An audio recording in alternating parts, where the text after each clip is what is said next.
distributions. Okay? And they're really the only one that we're going to spend any time talking about in great detail. Well, it's not 100% true. The one we're going to spend most of our time talking about is what's called the normal distribution. Continuous distributions. Okay? Again, the idea being is a discrete. You could have 1, 2, 3, 4, 5, or whatever. With a continuous, it could be anywhere on the spectrum, right? Where are you at? I'm right here, I think. Okay, well, good for you. Okay? Now, the normal distribution, which I love this. I can't wait till someone comes along and says, you can't use the word normal anymore. Oh my God, what's normal? I feel like you're judging people. Yep.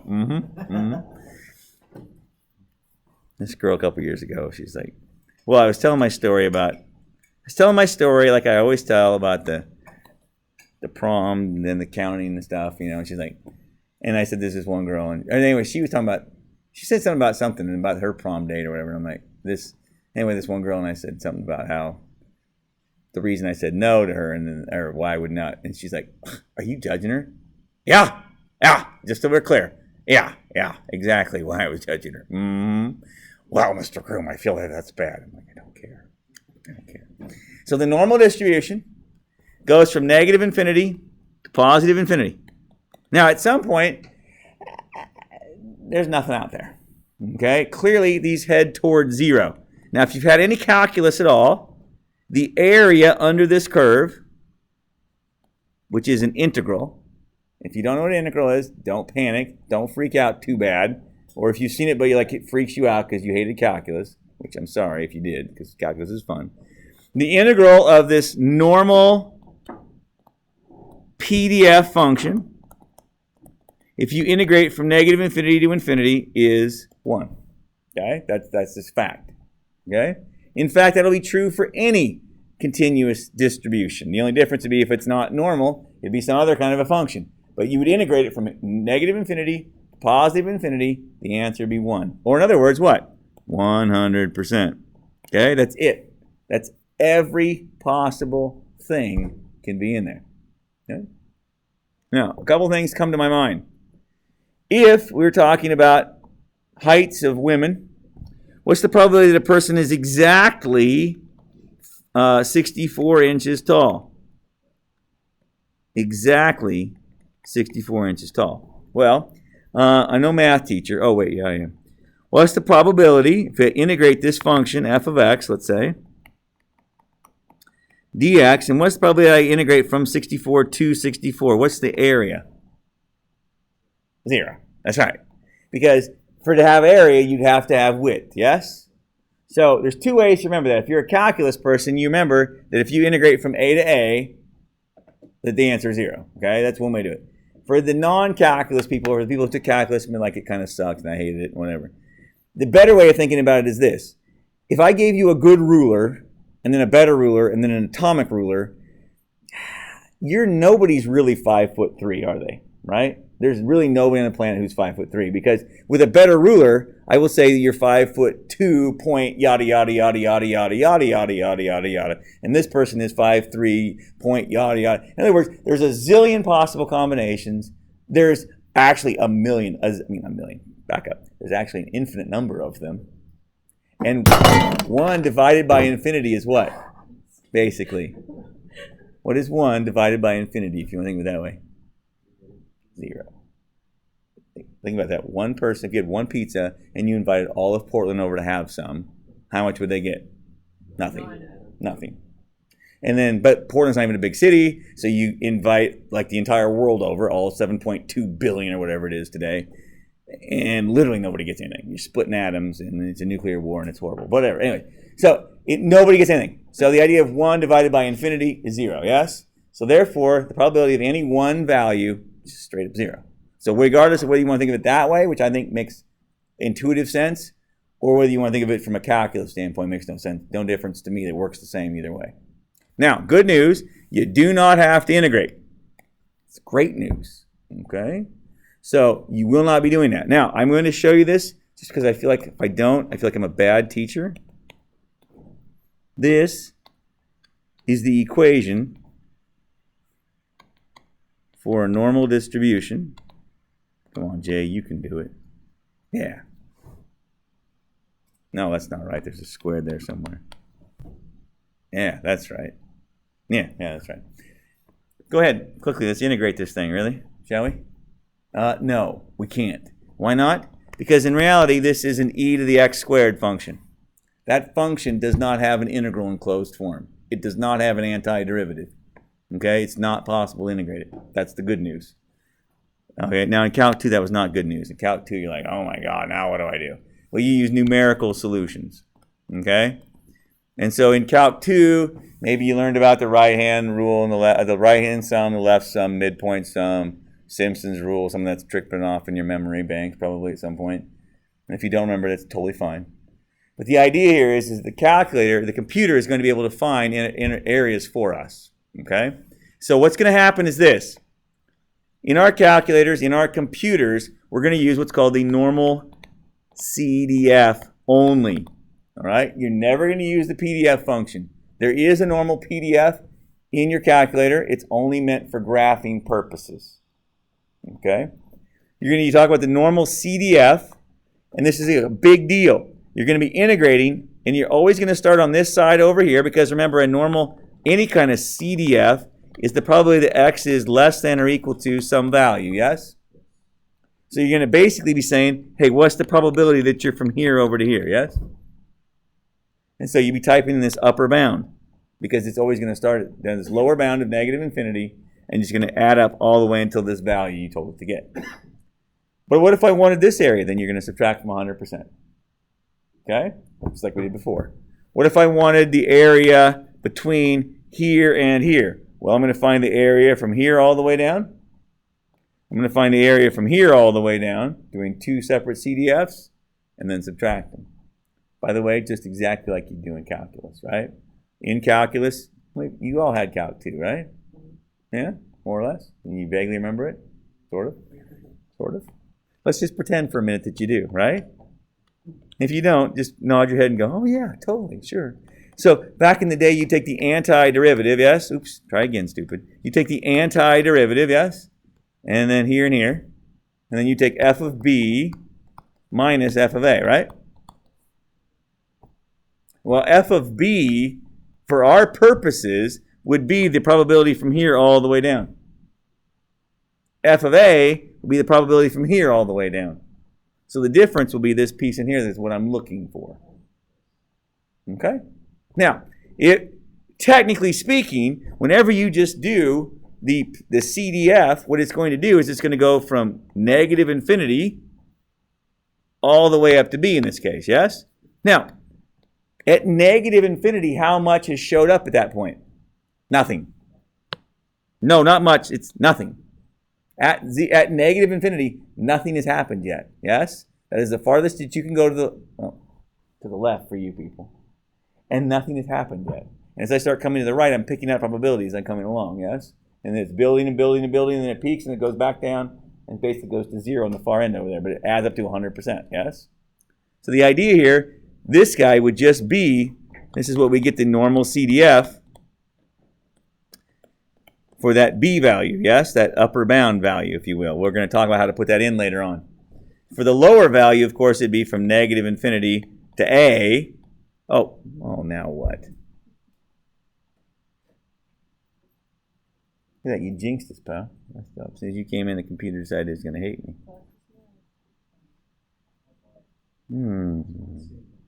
Cool. Try that again.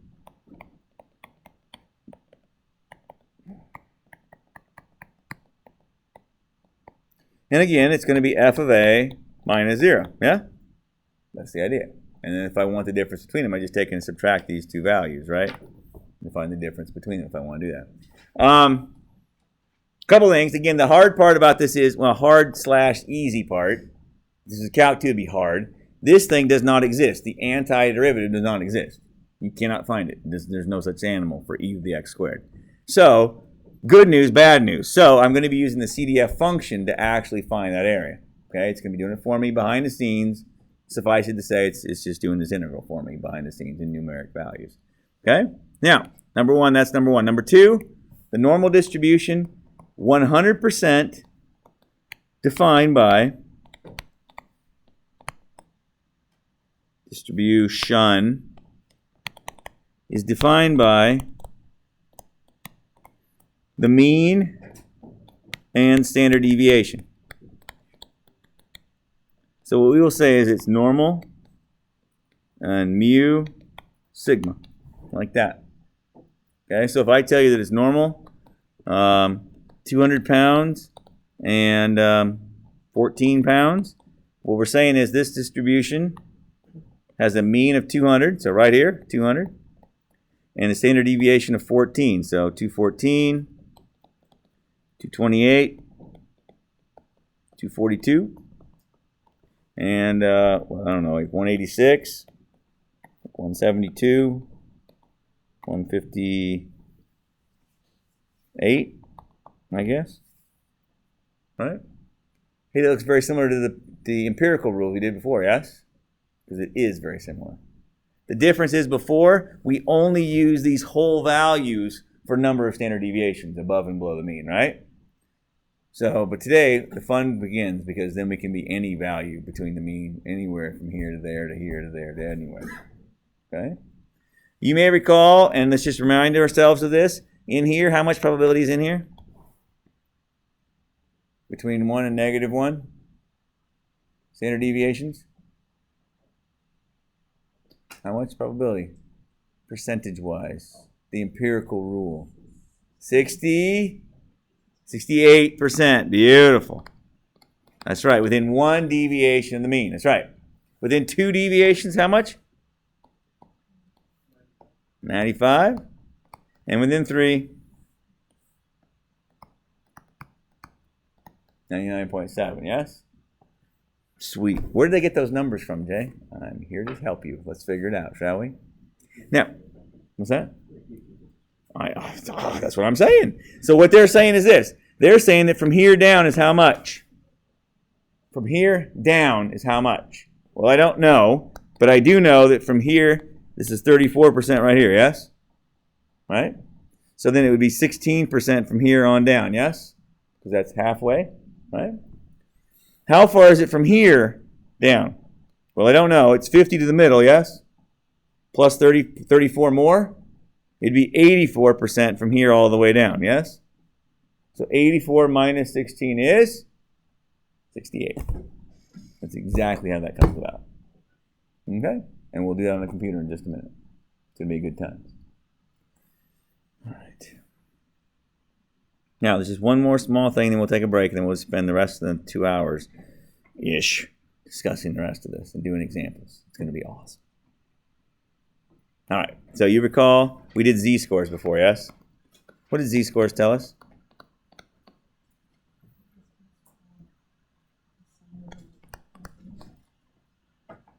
Kind of. So how many standard deviations, right? Above or below the mean you are, right? So are you 3 deviations above? You'd have a positive z-score, z3, z equals 3. If you were 1 below, your z-score would be negative 1, and so on. Why do we do that? I'll tell you why. We talked about that before. We talked about standardizing scores. So we can compare things that are different, right? We're saying this one is 1. In this population, you're 1 standard deviation above the mean. Over here, you might be 0.9 standard deviations above the mean. One might have a bigger standard deviation and a bigger mean. Whatever it is, all we're saying is relative to this population, maybe you're 0.9 standard deviations above the mean. We're standardizing it. So it turns out that the z distribution, or if you will, the standard normal. Standard because we standardized it. Normal because the shape is the same. The standard normal will look like this. 0, 1, 2, 3, negative 1, negative 2, negative 3. And we have standardized it. We no longer have to keep track of the money, the dollars, the weights, the whatever. 214 pounds. Forget 214 pounds. That's positive 1 for a z-score. Okay? And this guy right here, for instance, how much is between here and here? Still 68%. Are you with me? But in the last one, it was like this, Jay. It was 200 pounds and 186 and 214. That's right. But it's still 1 standard deviation, yes? So it's still 86% of the population. Okay? So what's going to happen is this. When we do these guys, when we make z-scores, what we're saying is this. If I had a mean that was equal to, what did I say, 200? There we go. And a standard deviation that was equal to 14. If I take every value I have and I subtract 200 from it, what does that do? What does that do to our average? What does that do to our average? If every person weight in the room was taken, subtract 200 off of it, you weigh significantly less than 200, you would get negative value for your weight, yes? Some of us would be positive still when you subtract 200 from us, yes? And when you put it all together, where would they all clump around now? They wouldn't clump around 200 anymore. They would clump around where?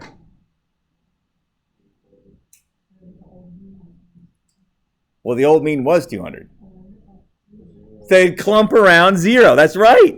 This is exciting. So instead of clumping around 200, they would now clump around 0. But notice the standard deviation is still 14 pounds. This is no good. I don't want to have a standard deviation of 14 pounds. So what I'm going to do is I'm going to divide by the standard deviation.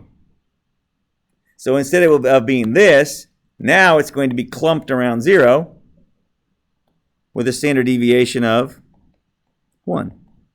No, there, I fixed it. That's what we're doing when we do these guys. Okay? And we're going to do this to every single problem.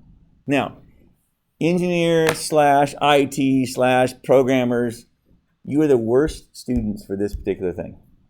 Okay? And I don't mean that in a bad way, I just do. It just is what it is. The computers have some built-in functionality for using the original mean and standard deviation. Please don't do that. It will lead you astray down the line. So always make z-scores for everything. Okay, get in the habit of doing that. It will help you down the road, I promise. Okay? So what will happen is there is a way to type in the original standard deviation and the original mean. And you're like, well, I can just type it in, Jay. I just want to do it. Okay, yeah, technically it might work for some things for you right now. But later on, you're going to go, golly, I wish I'd have practiced with that whole z-score thing. I really wish I'd have thought about that a little bit. Okay? I promise. Okay? So trust me on that just a little bit. Okay? I'm not going to lead you astray, I promise. Okay? So what we're going to do is every time we do a problem, we're going to ask some probability question. It's always going to be something like this. What's the probability that x is bigger than some value? Let's just say bigger than some random value. I don't even know. I don't even care. And what is x is distributed? We'll write like this. This means x is distributed. Normal with some mean and some sigma. Okay? What we're going to do is we're going to transform this from being x's to being z's.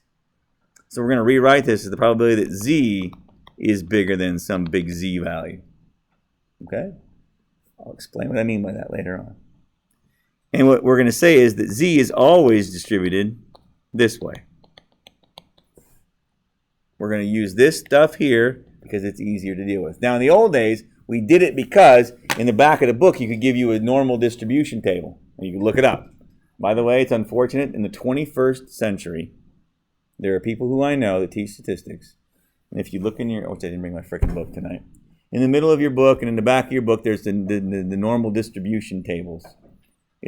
You'll see them that kind of pops open to them, yes? Oh, yeah, there they go, kind of, I think. Anyway, there's a bunch of them in there. And you're like, oh, isn't this exciting? It looks like this. I'll pop one up here. Left my head at home, too, except it's attached to me. Z table. Z table looks something, give or take, like this guy. Give me that. Give it to me. They look something like, give or take, one of these guys. Like this one, or like this one. It just, oops, not that one. Yeah, that'll work. That'll actually play. And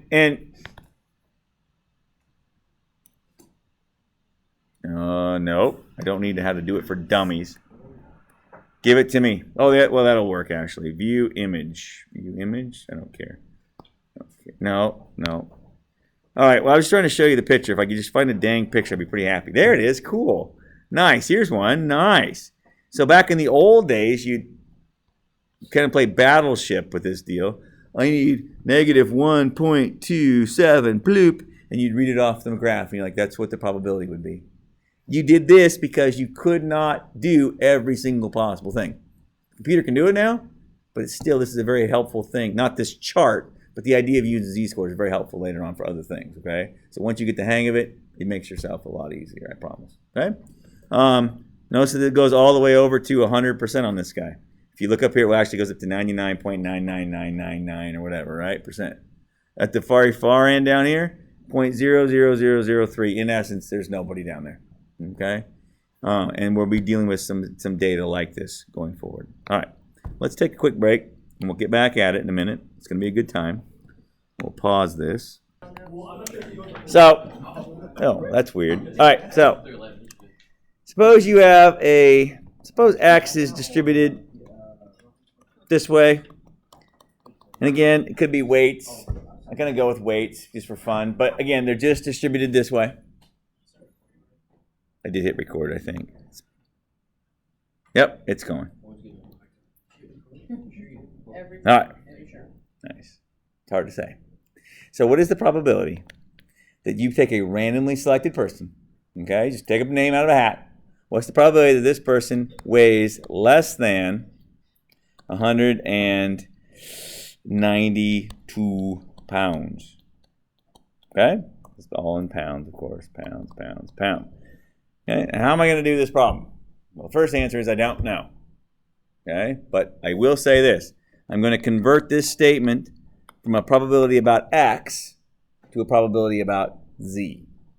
So pretty much going forward, if it's a normal distribution problem, if you're not converting it to a z-score, you're doing it wrong. Okay? So number one. So let's do that. Let's make a z-score. So z equals, it's going to be 192 minus 200 over 14. Again, this person weighs 192, weighs less than the mean. So it's going to end up being a negative z-score in a minute, yes? So it's going to be negative 8 out of 14, which is 4/7, which is negative 0.56 or something. Is that true? Negative 0.57 almost, isn't it?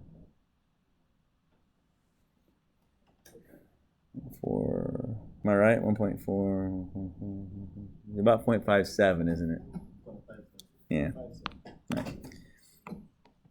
So this thing here, the probability X is less than 192 is equivalent to Z being less than negative 0.57. Okay? For the first couple problems, I'm going to keep drawing a problem every time. Okay? So initially we said we were here. 200 is here. Okay, we were here. Here's 186 is here, of course. 186, that's one full standard deviation. We're about here. 192. Okay? I want to go from here down. That's what I need to find. Clearly, it's less than 50%, yes? Okay? Going to keep those things in mind as you're going along, okay? So every time for the first few times, I'm going to keep redrawing them exactly the same way. So here is 0. Here is negative 0.57 of a standard deviation. And we're going to find the probability that you're from here down. These are equivalent probabilities. They're exactly the same amount of space when you're dead said and done. Okay? But I want to deal with them as if we're only going to use the z-scores. We're going to go find this guy right here, right now. But this is the exact same answer as that guy up there. Okay? All right. Questions on that? So take your calculators. Well, we'll start with Excel, and I'll do the other calculators too. Get on there. So here I'm just going to give it one of these numbers. So equals norm dot s dot dist. This is kind of a big deal. The S means standard normal. There is a norm dist. The norm dist takes into account your original mean and original standard deviation. Use the dot S one, please. Okay? So So notice it asks you for the z-score. So negative 0.57, comma 1. Always comma 1. In fact, it irritates me that they ask me if I want it to be cumulative or not, because the probability of exactly 0.57 is a big fat goose egg. So why are you asking about it? Okay? I would like to find a person who programmed this and kick him in the backside. Always 1. Okay? I hit enter. Hey, it's 28 point some odd percent. Okay? Now, if you looked at Jay's picture over here, you're like, that looks a lot more than 28%. I feel like you're wrong, Jay.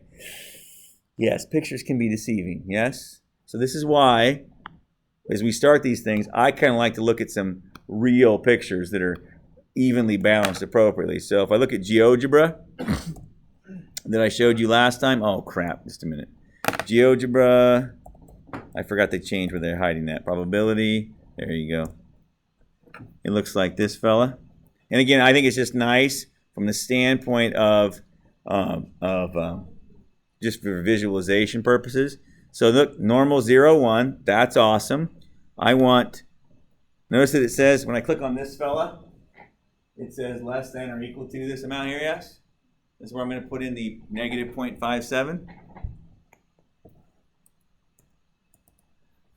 Negative 0.57, hit enter, and it's 28%. Now, notice that it's now shaded better, because we're saying it looks a little better. I mean, this looks more like 28% than it did in my picture a minute ago, in other words, okay?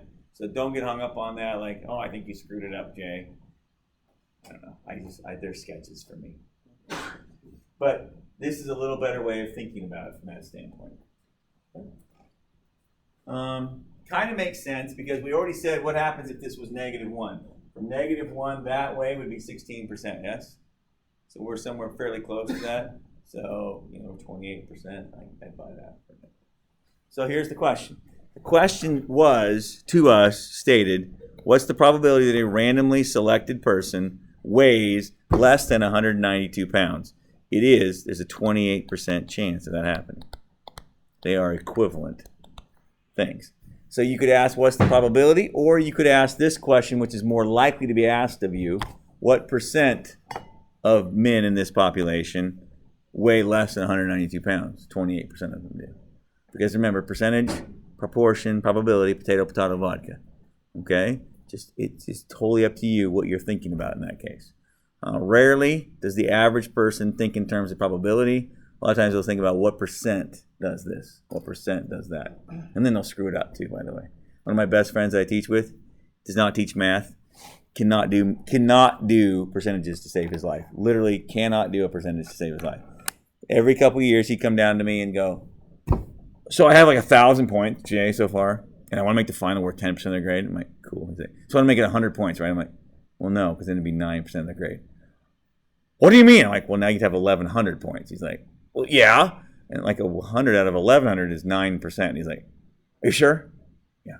And literally every year we had this rehash twice a year, because we do it first semester and second semester. But in the new program now, you can just tell it that it's 10% of your grade, and it does it for you behind the scenes, which is always fun too, because this kid, some of the teachers do not ever check that, and it just changes things. And this kid goes, I turned in one assignment yesterday, Mr. Groom, in my class, in this other class, and it's just an assignment, and my grade jumped up like whatever points. I'm like, so they're not weighting it appropriately, right? So they have to go. The kids are telling the teachers, you're not weighting stuff appropriately. So it's just awesome stuff. Okay? Now, same group of people, same men, 214. What's the probability, or what percent of men weigh somewhere between, I don't know, 180 and 206. This feels like I might need to have 2 z-scores, yes? So what I'm going to have here is the probability that z sits between 2 z-scores in a minute. Okay? Now, quick question here. Does it matter if I include the equal to's or not? Does it matter if I include them or not?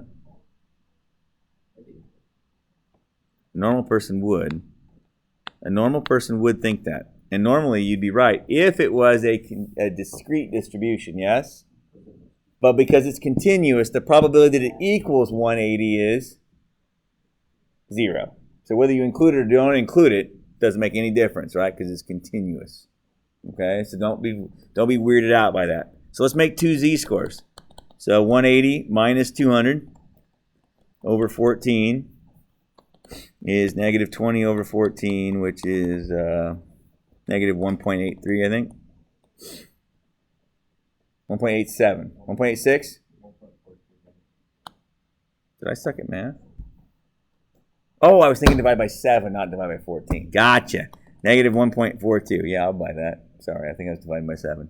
And Z2 would be equal to 206 minus 200 divided by 14, which is 6/14, which is 0.42.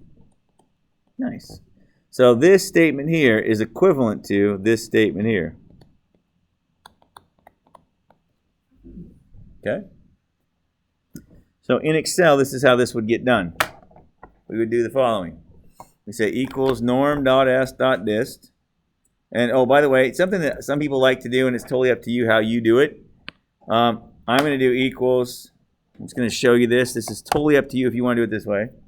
I find that sometimes this makes my life easier. Sometimes it does, sometimes it doesn't.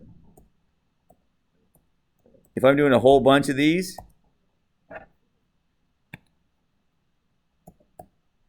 okay? In other words, I just pick some random cell over here, yes? Yeah?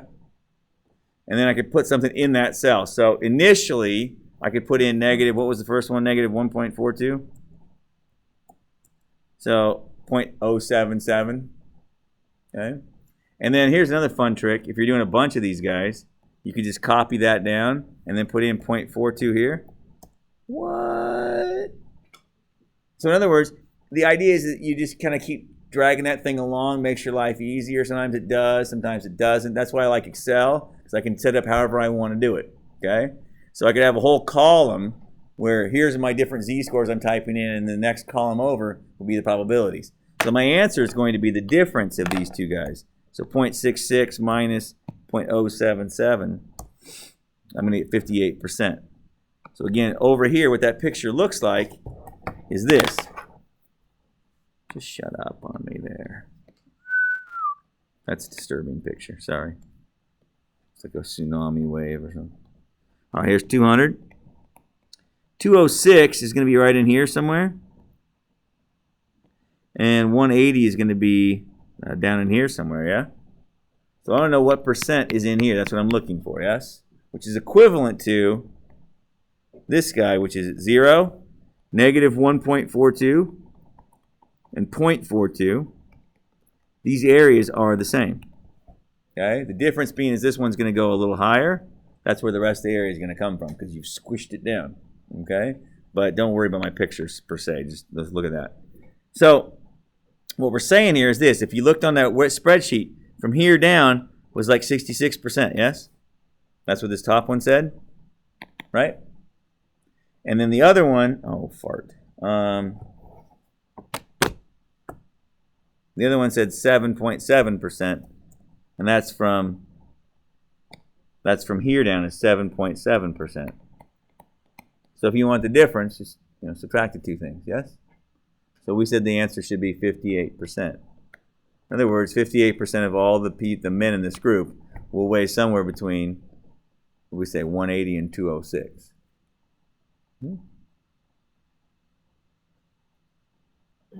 Nice. Nice. Question? Do you have to get the 7% in Excel? Yeah, in Excel. So it's right here. So it's equals norm.s.dist of negative 1.42, comma 1. Remember, that's probably it's your less than or equal to negative 1.42.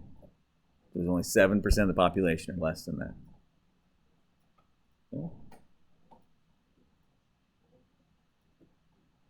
Yeah.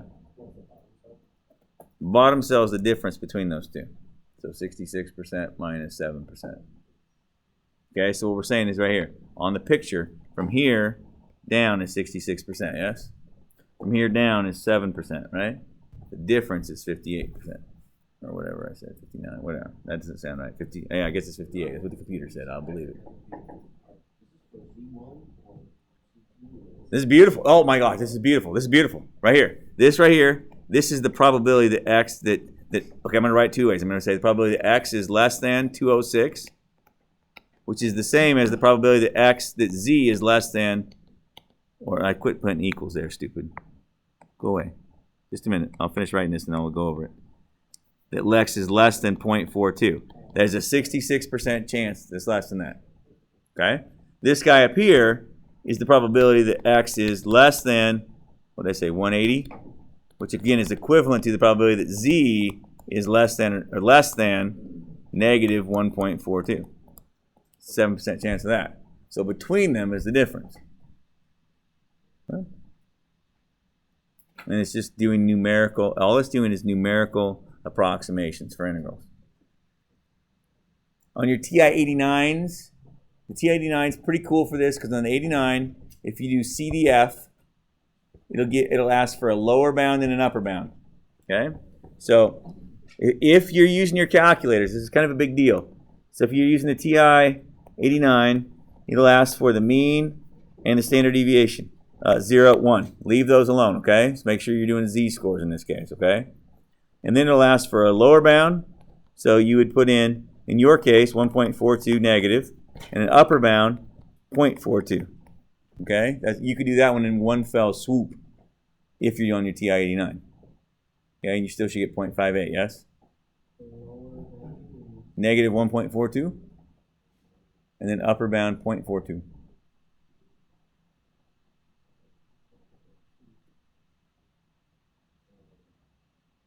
And 0, 1 for the standard deviation and the mean. Yep. 58. Yep, that's it, exactly.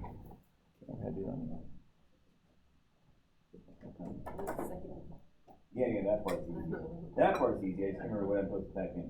Negative 1.42, comma, 0.42. Yeah, there it is, just like that. If you leave it blank, it assumes it's z-scores. Oh.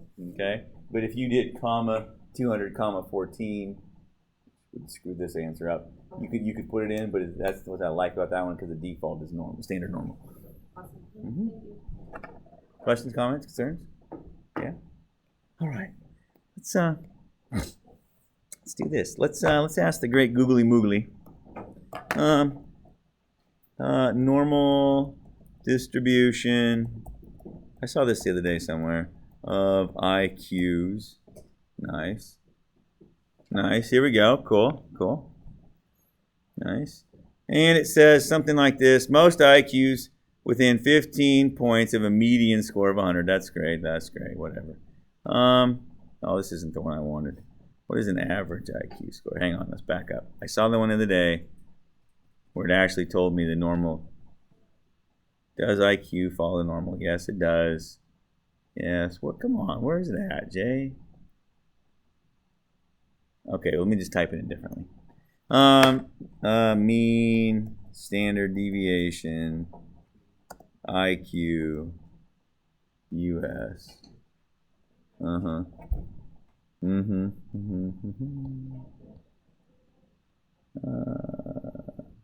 Yeah, what's the standard deviation? This is, yeah. 15 points. 15 points. Yeah, so 115. So, if you knew what your IQ level is, which I don't know what mine is, and I honestly couldn't give a rat's patootie one way or the other, what percent of people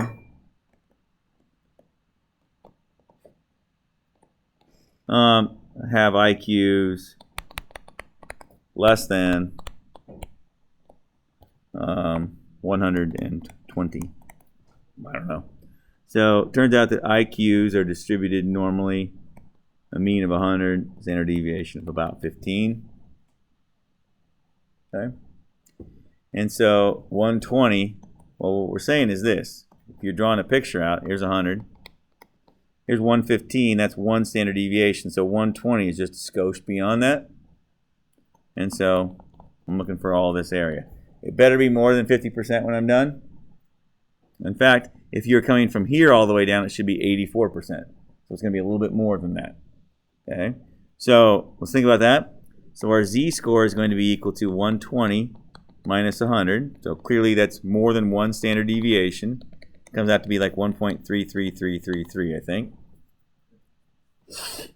And so what the question's asking, what percent of the population are less than 120?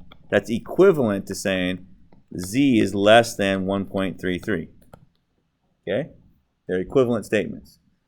So on my computer, I'm going to do over here somewhere, I get rid of that and type in 1.33.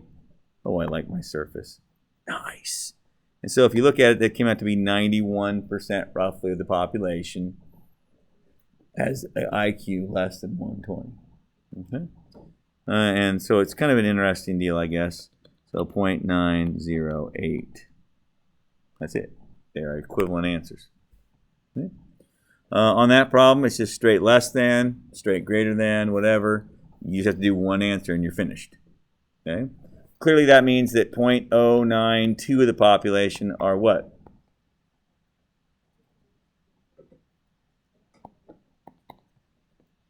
.092 are greater than 120, right? Again, greater than or equal to, greater than, whatever, because 120 does not exist, okay? Well, the probability that you're exactly 120 is 0, okay? So regardless, you're going to have to do some subtraction once in a while, dink around a little bit here and there once in a while and see what happens, okay? Nice. Now, IQs make no difference to me, all right? I've met some dumb people in my life. They might have high IQs, but they're just functionally weird when it comes to the settings I've dealt with them in. Other people are, who knows? I just don't care anymore. I, honest to God, don't care. Just stay out of my way, work with me, whatever. I don't care. It doesn't make any difference to me. But, again, I keep coming back to things that you see around you every day, right? So weights of people are hard. They're tricky for weights. But heights are something that you cannot get away from. So in the United States, it turns out that the average height of men's heights are distributed normally. They have a mean of about 70 inches and a standard deviation of about 2 inches. Okay? 5'10", deviation of about 2 inches either way. Okay? So you can look at this a couple of ways, but a person could ask you this, hey, what percent of the population, what percent are taller than 75 inches, okay? Which is, 6'3", which is what I am, okay? People say, Jay, you're tall. I'm like, I don't know. I don't feel that tall. Both my kids are taller than me. Well, the oldest is 6'6", so walking around with him, I feel like a little shrimp, and it's creepy. And I hate it because I can still cross over him on a basketball court. I can still break his ankles off, and then the sucker just swats me out of nowhere. I'm like, God! Your long arms come out of nowhere. And you can feel him coming, too, and all of a sudden it's just like, whoop. Although I swatted him 3 times yesterday. It was pretty funny. All right, anyway, so here we go. So I'm going to go on a limb and say not many people are taller than me nationwide, yes, in the U.S. So 70 is here. We already know this going in, 72, 74, right? That's most everybody. And 76 over freak shows over there, okay? So 75 is right here. I don't feel like I'm freakishly tall, but notice that gives me a z-score of what? Now, it's obvious to look at it here, but the z-score is 75 minus 70 over 2. It is a 2.5 standard deviations, yes? Z-score of 2.5. So what I'm looking for is the probability that z is greater than 2.5 standard deviations. That's what I'm looking for. I don't have this on my calculator. I don't have this. This is the opposite of a CDF, yes? I only have less than 2.5. Okay? So I'm going to bring out my calculator. And again, whichever version you have and want to use, it's up to you. And so, I'm lazy. I have this baby set up. I'm going to put 2.5 right there. Woo! Look at that. Look at that number right there. 0.99379. That is the percentage of people that are shorter than me. Okay? Of men. So then equals 1 minus that, right? Would be the people that are taller than me, yes? And so you're like, Jay, only 0.6% of the population are taller than you. Yeah, that's right. So how is it you don't feel tall? Because I hang around with a lot of people that are taller than average, yes? And so it's one of these situations of what group are we in? Are we talking just random normal people out in the population? Or are the people that you hang around with taller than the average? So I think a lot of people that I hang around with in my daily life are taller than average, which is why I feel shorter than average, because the average of the people I hang around with is maybe my height or something, okay? In other words, I hang out with taller people, I guess. Okay, that makes sense? So when you look at these things, kind of keep that in mind. Remember the normal distribution, you're always comparing yourself to a group. The question is, which group are you in? So just random people on the street, I am ridiculously taller than all of them for the most part. The people I hang out with tend to be taller people. I tend to be more the average height than the people I hang around with for whatever reason. Well, partly because I bred two of them, I guess. But then the rest of them are just, I don't know, apparently I have tall friends. Okay? And so just be aware of that going in. Just keep that in your back of your mind. By the way, if you were like going to fill out a Match.com form, if you're a lady like or whatever, you're like, hey, look, the dude must be at least 6'3". Like that's your bottom line, no shorter. What have you just done to your potential dating partners there? You pretty well cut them down to 0. And they must have this, and they must do this, and. Okay, there's nobody left. Okay? It wasn't made to start with, and you've just killed it. There's nobody left in the thing. Okay, that's it. You're done. So this is why, when you say, look, I don't want to put any filters on there. Any height, I feel high. Okay. Okay, there you go. So pretty much anybody is for good. If you say, if I said, the guy must be somewhere between, let's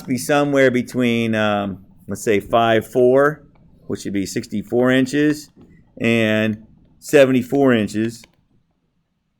You're like, okay, maybe oddly specific. 72, let's do 73.1 inches, just to be odd and weird. I mean, it is Portland after all, right?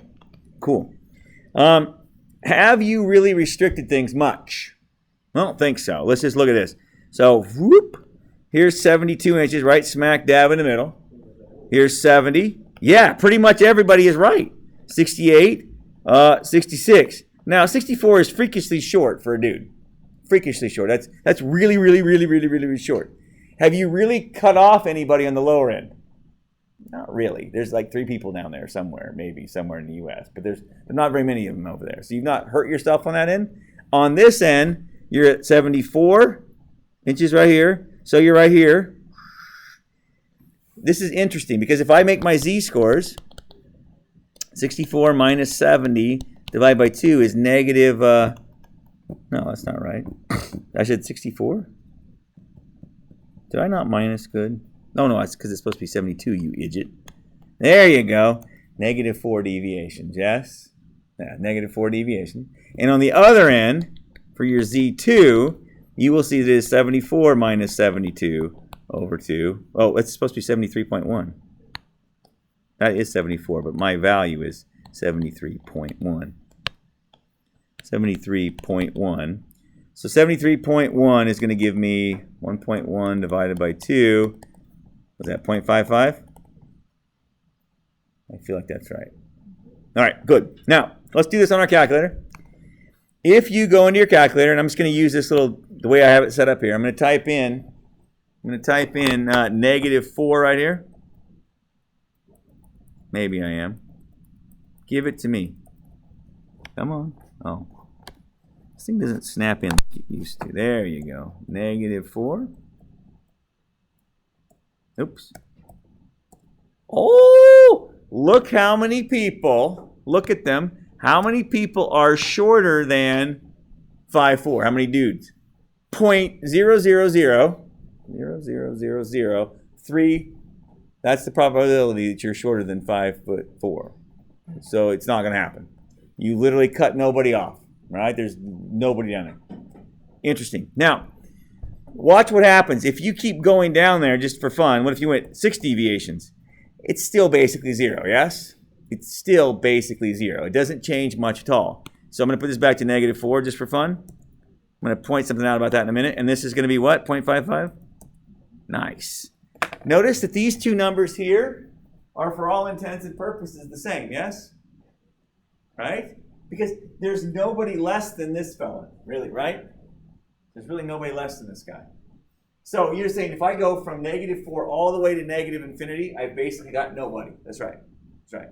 And so it's basically 71% of the population, right, is what you're looking at. That's what you've cut off and said, these people I'm okay to date or whatever, okay? And you've not really restricted yourself on the bottom end at all, okay? It's interesting to think of it that way. Again, if you put in -infinity right here, so like negative a lot, the computer will finally just say, screw you, I'm just going to call it 0. So negative, if you were 1,000 or 10,000 deviations below the mean, which doesn't even make sense, the computer goes, screw you at 0.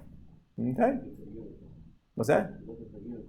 And then some, yeah, exactly. I feel like a 5 foot grown man.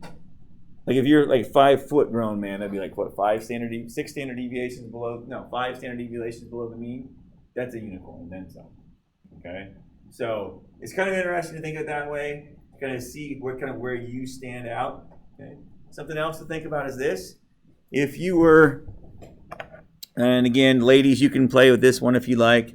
We'll do the ladies one this time. Ladies, their heights are distributed again normally. The difference being is what? It's not about how much spread out, because the spread is almost identical. It's about 2 inches for both. The difference is their average. Turns out the average is about 66 inches for women in the U.S. Okay? So if you were to do this, okay, and you were to say, listen, I am, I don't know, how tall are you? 5'7", let's say. So if you were 5'7", okay, here's my question to you. What's the probability that X is less than or equal to 5'7"? Well, I would do this. 67 minus 66 over 2 is a half, obviously. So over here, I'm just going to type in 0.5. And I get out, the answer is 0.69. Now, what does that say to me? It says to me, here's the average, which is 66. You are here at 67. 69% of the population is shorter than you. You're like, well, hey, that's a lot. It is a lot. Well, I'm not even that tall. No, you're not that tall. But you're taller than average by a considerable amount, yes? Now, what do we call this when I tell you that 69% of the population is less than you? What do we call that?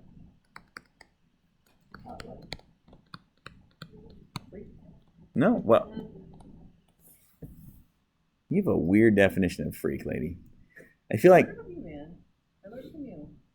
No, I feel like when I say freak, I'm thinking like nobody's bigger than me, like 1% is bigger than me. Like, okay, that's weird. You're freakishly tall or whatever, right? I feel like the 31% of the population is taller than you. I don't feel like you're that weird. You with me? Isn't this a percentile? This is basically a percentile, as what we did before, yes? In other words, you are in the 69th percentile height-wise, right? You can see where you fit. For instance, myself, I'm in the 99th percentile, which I don't feel like I am, but that's out of the general populace, okay? It does sound cool. Yeah, it does. Yeah, whatever. Who cares? That and $1 will get you a cup of coffee at McDonald's, right? So it's really exciting. Yeah. Nothing you can do about it. The only reason I talk about height is because it's easy to see.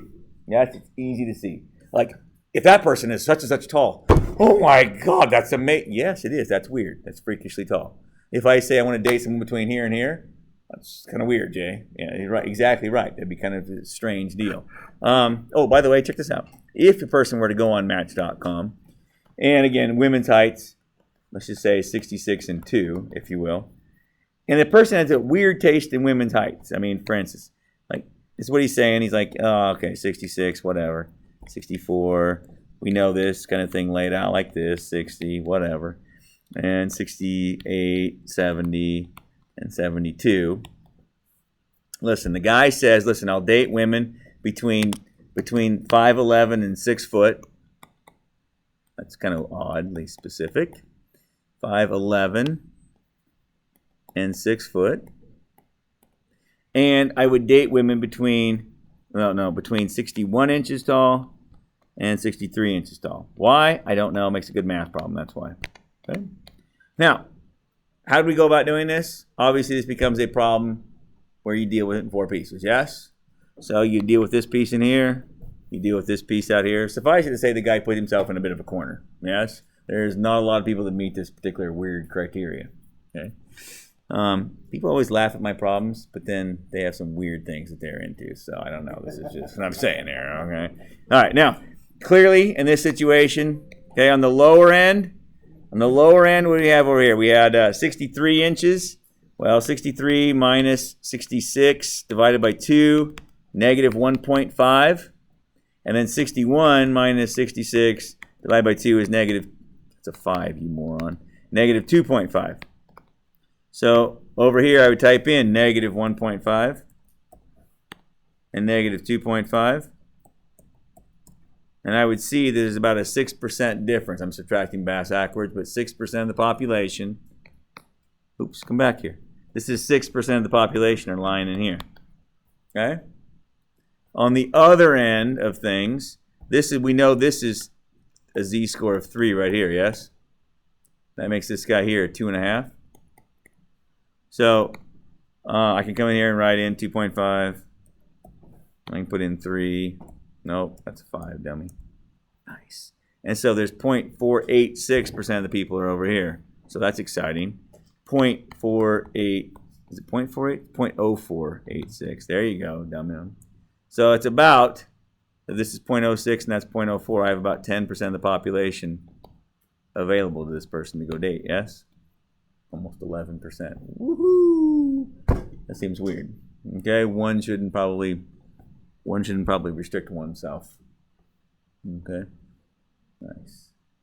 These probability problems are so nice and so easy. Easy money to work out. Okay? Questions, comments, concerns on those? You good? You good? All right. Again, not very difficult. Question?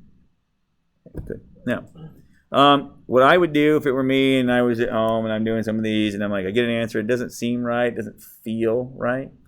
A person could come in here and this is the between one, if you will. You can click these little bars and doodads and drag them around. I find that a little annoying and off-putting. So I usually just type it in. And, I don't know, negative 1.5, for instance. Hit enter. And then there it is. There's your 6% down there, right? Again, it still maybe doesn't make you happy to think about that. Looks like 6% of this total, but it is. Right? So I blame it on the engineers and the programmers of why it looks crappy. I don't know. Let's work here. Something to think about too. If you click this button up here, not that button. I'm sorry, I lied to you. Where's the other button at? Oh, this button here. I'm sorry, that button. Yeah, there it is. Oh no, go back. Yeah, there it is. The idea here is this. This is where the probabilities are adding up. So notice if you start over here at negative infinity, if I drag this dude back over, basically there's no probability yet, yes? In other words, probability that you are less than negative 4 is basically 0, yes? As you start coming this way, probability starts to increase, yes? But slowly, 12%, And right there in the middle, right at the mean, it should be 50% exactly. Notice it's continuing on up, so it's continuing to add probability, but it's not adding very fast. And up here, it's basically 100%. Yes? And once you get out here to 4 point whatever, the computer just says, screw it, it's 1. Because it basically is 1. Again, I think that's nice to kind of double check myself, see how I feel about things. We're going to see the next couple weeks some different applications of the standard of the normal curve. Suffice it to say that the entrance to Freakville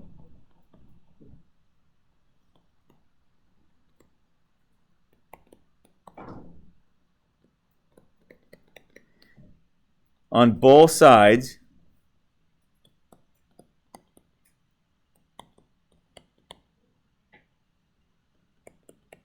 is approximately 2 standard deviations.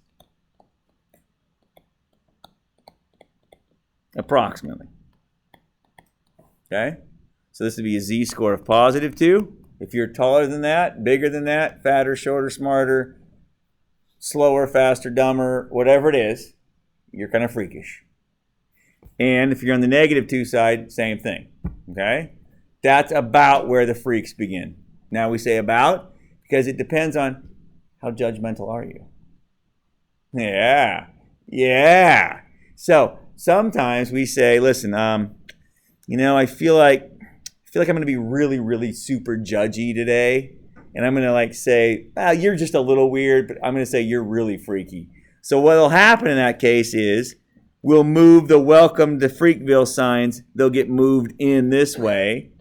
And you'll be fewer standard deviations from the mean before I say, no, that's enough. You're weird. Okay? Other times we'll say, no, we're not going to judge. Just come on in. This is Portland after all. Okay, I feel like. And we'll actually shoot those guys out a little farther before we say, no, you're too weird. Okay? What'll often happen is this. In your typical hard science classes, where you're doing some chemistry, some physics. Although the other day, this sub was in my classroom the day, and the kids were really talking to him, and there's something happened, and he goes, one of them said, that's okay, because physics isn't an exact science, or something like that. I'm like, that's a good one. That's a great one. Awesome. But in a hard science class, typically the cutoff we're going to see later on is 1.96 deviations. Why that? We're going to talk about that in a second, okay? And another one that'll come up is about 1.645. That's another one that comes up all the time. And then another one is 1.28. That's another one that comes up. And not very often, though, a little bit. And then 2.57. This one is pretty much restricted only to the sociologists and the psychologists and the soft science, make you feel good type people. All right? Oh, I feel like. That's because they deal with people's feelings and weirdnesses. And because of that, they're never going to be as exact as when you pour some kind of gookumpucky into some other kind of stuff.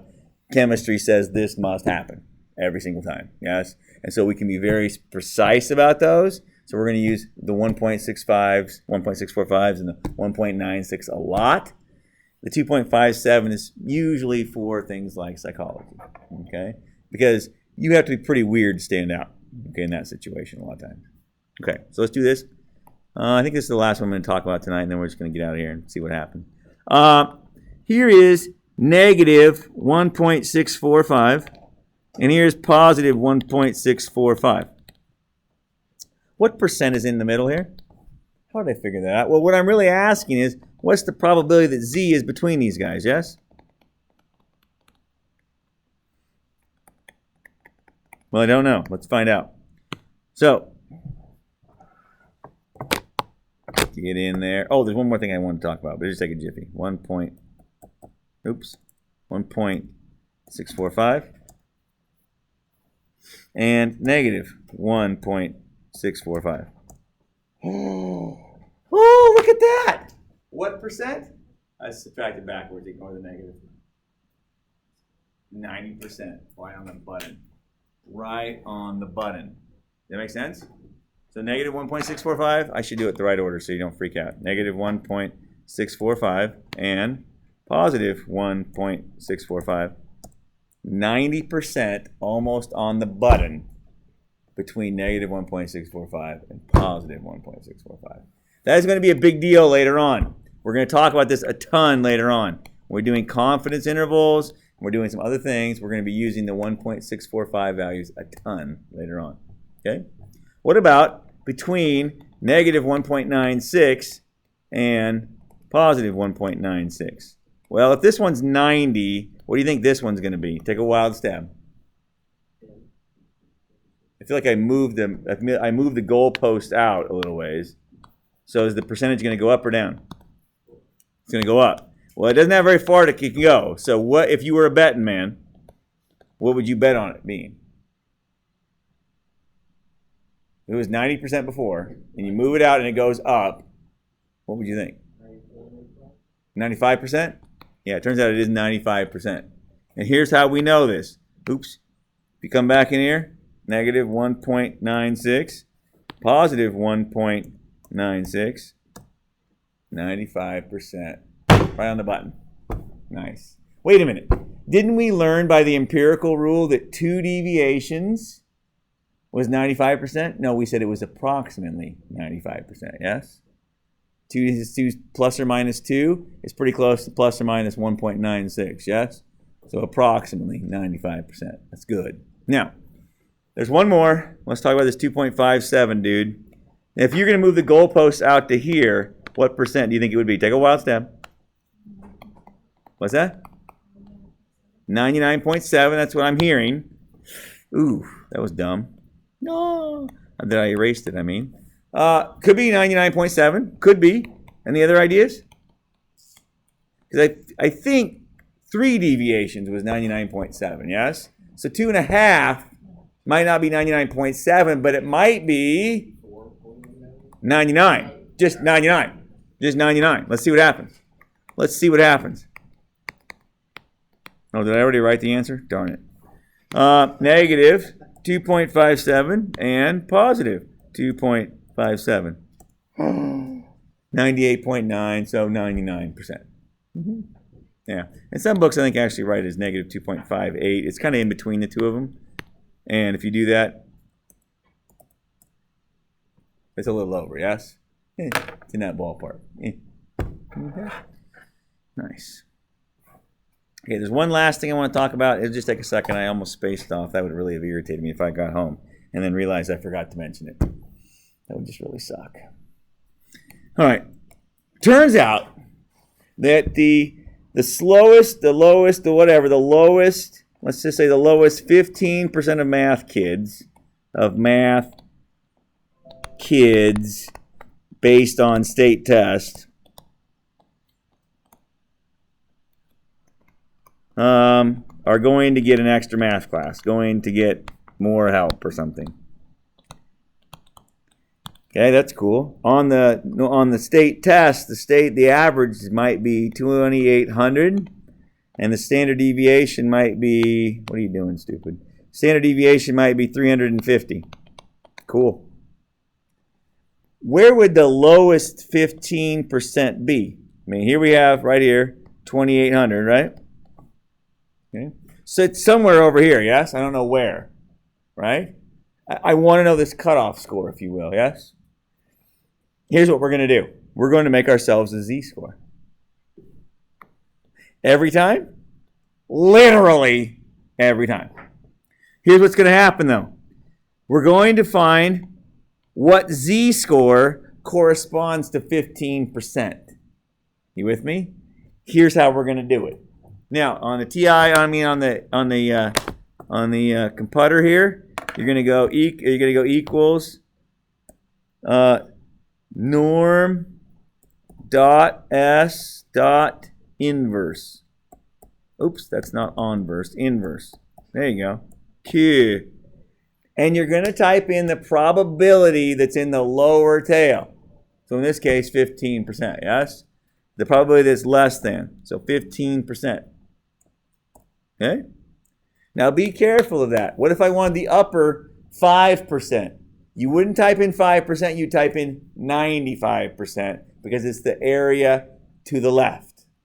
Okay? That makes sense? It's always area to the left. Now, here we go. What do we get?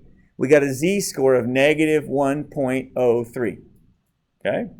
So over here, we have ourselves a z-score of negative 1.03. What's that going to do for me? Well, I feel like z is equal to x minus mu over sigma, yes? Do I know all that stuff? Well, I know this. Do I know sigma? Yeah. Do I know mu? Yep. So can I solve it? I feel like I can. So when you multiply that over there, it's going to be 350 times 1.03 negative, which is like negative 362. And then it's going to be x minus 2,800. So, of course, it's going to be 2,800 minus 362.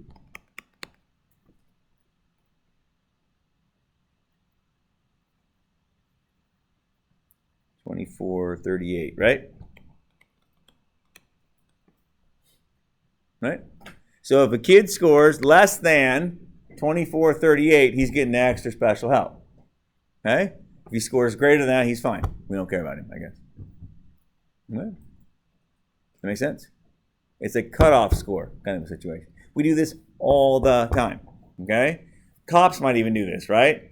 Turns out, and it's true to some degree, although I don't know that they actually do the math on it. But let's just pretend we're a cop who does a little bit of math just for a good time. The average person speeding down the highway towards Sandy, between Gresham and Sandy, the average speed on that road is what about? At least, yeah, exactly. So the speeds might be normally distributed again. 70, standard deviation of 7 miles an hour. Sure. They're going to go catch, they're only going to write tickets for they're going to catch the top, 19% of speeders. Don't know why 19, I just work here. Okay? And so what do they need to know? They need to know a cutoff score. If you're going faster than this, I'm going to pull you over. If not, I'm just going to sit here on the side of the road and watch you go by. Because I don't care. Okay? Okay? So here's this. If I do this, what I'm saying is this. Here's my picture. As the night progresses, they get uglier. They should, in a perfect world, should look like this. And if you might remember back in the day in calculus, you learned about points of inflection, where they changes concavity from being concave up to being concave down. That occurs at the first standard deviation. Okay? So if you've drawn it appropriately, that's what it should look like. I don't really care. Now, here's my problem. I want 19% up here, yes? What percent are less than that value? So I want to know this z-score. But I want to know what, I have to tell Betsy what percent are less than that, yes? So 19 greater than, 81 less than, yes? So let's put that into Excel. And the way to do that again is, of course, this normal S inverse routine. And I'm just going to put in 0.81. Oops. And look what I got. 0.877, that's my z-score. Okay? But watch what happens if I screw this up and I put in 19 instead. Oh, I love this. This is awesome. It's the negative. We love symmetry. Do not retype it in, for God's sake. So you're going to get the positive version of that. You with me? You're like, wait, I'm supposed to be above the mean. Oh, what an idiot. And then drop the negative and off you go. Okay? Do not sweat this. It is symmetry. It's beautiful. All right? Oh, I love symmetry. So this is 0.877. And so 0.877 is equal to x minus 70 over 7. Look what you're saying here. You are saying that you are 0.877 standard deviations, yes? Wait for it. Above the mean. That's literally what you just told me. Here's the mean. And you are 0.877 standard deviations above it. That's literally what you're saying. And that comes out to be 75 point something? 76? 76.1. Good enough. So if you score, what are we talking about here? Forgot. Oh, yeah. So if you are going faster than 76.1, coming to get you. All right? You're doing 76, you're golden. You're golden. Because you're not in the top 19% of the speeders. Okay? And, yeah, what? No, I literally don't know. Don't quote me on that one. It makes no sense to me who they pull over, why they pull over sometimes. Good for you. It's not a job I'd want to do. Good for you. But why they pull over, who they pull over, makes no sense to me. Yeah, I mean, sometimes you think, oh, they're just waiting for the really super fast guys. But who knows? By the way, if this were true, and you saw someone doing 95, would they stand out like a sore thumb? Why? Well, why though? You're totally right, but why? They're almost 4 deviations faster than the average, yes? Right? You can do it in your head, right? Maybe 98 would be 4 deviations faster than the average, yes? You would seriously stand out like a sore thumb, okay? And this is that idea that, how bad do you want to stand out, yeah? So in this case here, 76% or 76 miles an hour doesn't seem that fast because it's not that fast, okay? And there's 19, almost 20% of the population are driving faster than me. Well, I don't feel like I stand out that bad, yes? If I'm in the top 5% of speeders on the road, all right, well, almost nobody's going faster than me. I'm running past people right and left. You know, if you're that guy that people are kind of passing, you kind of pass, this and that, you're not going to get pulled over probably, unless you're drunk or on your phone or something. Okay. But you're probably not going to get pulled over for speeding. Probably. All right. Unless you're that time when you're going out the gorge and you're passing people and people are passing you and everybody's doing 85 and the cop goes, eeny, meeny, miny, let's go get Jay. All right. That can happen. Sucks to be you when that happens. What's that? Yeah, exactly. So, yeah, anymore, I don't know. But I remember this one time my brother and I were driving on the freeway, and I said, dude, if you get pulled over, he's driving my car. You're right, you're getting a ticket, pal. And I no more said that. We traded drivers 5 minutes later. I get pulled over. He was doing 90. I was doing 74. I got a ticket. Are you kidding me? Whatever. Okay. Anyway, that's just how life goes sometimes. But again, it's that idea of how bad do you want to stand out from the crowd, okay? And we'll talk more about this idea of freaks next week. We'll talk more about the idea of some things with confidence intervals coming up soon. But it's all going to be based on this stuff right here. So 2 things you'll be doing this week on your homework. You'll be doing questions like this, where you're trying to find probably less than a value, greater than a value, or between a couple values. And then toward the end, you're going to be asked questions like, hey, what is the top fit with the lowest 15%? The upper 5%, what would that cutoff score be? That's really the only 2 things you'll have on the homework this week, okay? So it's pretty straightforward kind of homework. The kind of homework that makes the person feel good about oneself, okay? What I'm not getting a lot of is I'm not getting a lot of questions from people. And I'm not sure why. Is that because everyone's getting it? Or is it because, well, I don't want to ask? I don't know. But I'm saying if you need questions, you just send me a question and we'll just work it out real quick, okay? Take a jiffy. Yes, sir. Oh, for the project directions, is it the one posted on the Blackboard side, or is it not? I still haven't made the decision yet. It's not a hurry because it's not a big project either way, okay? It's not a hurry. So, but I will get them to you. Remember, no class next week. I will be posting a video for you to watch though.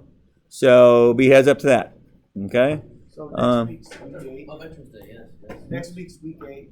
Is it really already? Yeah. Nuh-uh. So then there's a project due, so we're gonna do that project. No, it's not week 8 already. Well, it's week 7 now. So no, next week is week 8. We'll have no class. Week 8. Val posted directions before next Monday. I'll make a decision and post directions before next Monday, probably with a video, so that you can kind of watch me, not watch me, but listen to me and hear me describe it. That's 0. You will be doing a project. The only question was, because like one of them I